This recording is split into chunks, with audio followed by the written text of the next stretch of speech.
Cette année dans l'amour et dans le pré, Guillaume est l'un des candidats chouchous des téléspectateurs. Sa nature timide et son grand cœur ont eu vite fait de conquérir les fans du programme, mais surtout sa prétendante Noémie. Lors du séjour à la ferme, la magie avait très vite opéré entre le jeune éleveur de vaches allaitantes et de volailles à Belle Rouge en Nouvelle-Aquitaine et la ch'tite de 28 ans. Ainsi, après avoir laissé partir sa seconde soupirante Margot, Guillaume pouvait commencer à se libérer. Mais l'avancée de leur relation fut pour le moins douce. En effet, très intimidé et manquant d'expérience, Guillaume a eu du mal à exprimer ses sentiments, multipliant malgré lui les maladresses. Au moment de rendre visite chez Noémie dans le Nord-Pas-de-Calais, une dispute avait d'ailleurs éclaté pour cette raison. Mais heureusement, il avait eu l'occasion de se rattraper lors d'un week-end romantique à Majorque où leur amour n'est sans cesse consolidé.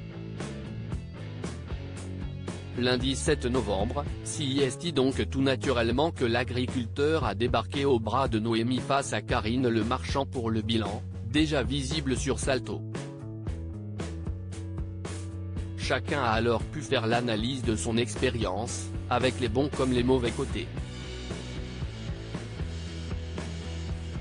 Pour Noémie, il reste notamment quelques points à régler pour que leur relation soit durable. J'accepte le fait que ça lui prenne plus de temps pour exprimer les choses et pour pouvoir comprendre ses sentiments, mais après il faut qu'il verbalise, je ne pourrai pas toujours être dans le don sans recevoir. S'il prend toute mon énergie et que moi je me retrouve à toujours attendre quelque chose, ce n'est pas sain, a-t-elle confié. Ainsi, la belle brune qui a rencontré des problèmes de poids dans le passé attend de son chéri qu'il prenne plus confiance en lui.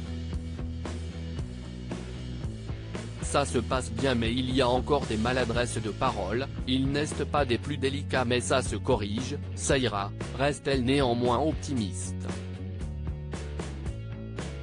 Un heure qui ne progresse qui ne les empêche pas d'avoir des projets, dont celui d'aménager ensemble. Avec son travail, je sais qu'elle ne peut pas partir du jour au lendemain, mais dans un an peut-être qu'elle sera chez moi, espère Guillaume, lequel rêve également de fonder une famille mais avant tout de se marier.